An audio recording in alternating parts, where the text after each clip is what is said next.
Yeah, when we suffered the second goal in the beginning of the second half, we went down, and we need to be better in these moments. We need to control it. We cannot. They are already a really good team, but then with all the mistakes that we make during the game, help the opponent to win confidence and to win the games.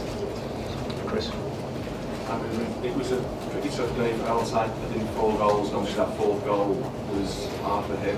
What you were saying to him as well? I think I'm going to continue to do the same. We are going to analyze the game, but we need to focus on the next one. We cannot change this one, and the next one is massive for us. So let's focus on the next one on Thursday to play better and to win the game.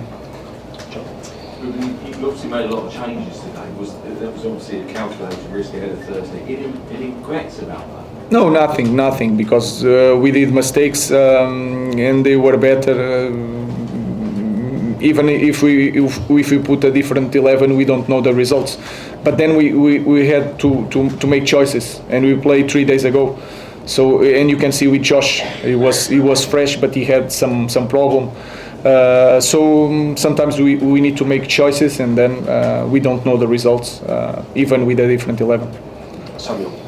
When Josh came off, did you have to start prioritising the second game against Lille? Did you make a couple more changes? Yes, I will try to. I was waiting for 60 minutes more or less, but then with one stop, I was getting a little bit not afraid, but trying to avoid any more problems.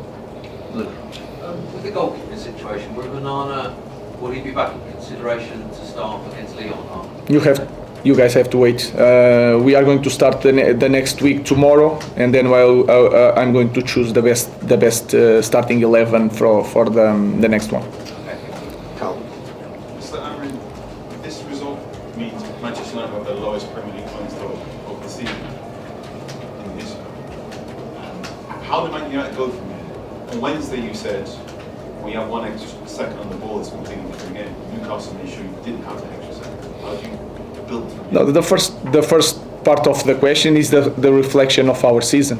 So we need to accept that and to move forward and try to do things so much better in the future to don't have this kind of season. And then you can see some goals that they were doing high pressure, and we lose the possession in some moments, in some spaces that we cannot lose the possession. So we need to improve in a lot of things, and again, our position is the reflection of our performance this season, and we have to accept.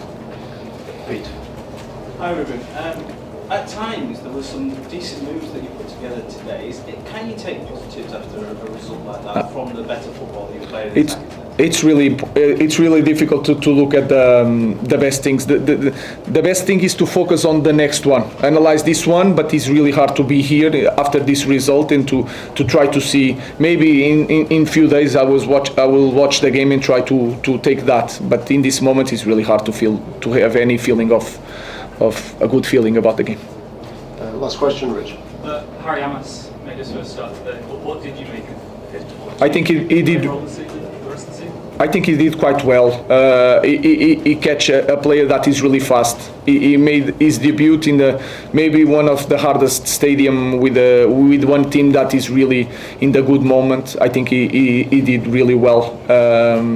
So he needs to continue, and we need to help all these young kids to perform in a higher level. Thank you. Thank you. Thank you. Manchester United suffered a humiliating 4-1 defeat to Newcastle, marking the club's worst ever Premier League season in terms of points. Ruben Amorim, visibly disappointed after the match, admitted that the team collapsed after conceding the second goal early in the second half.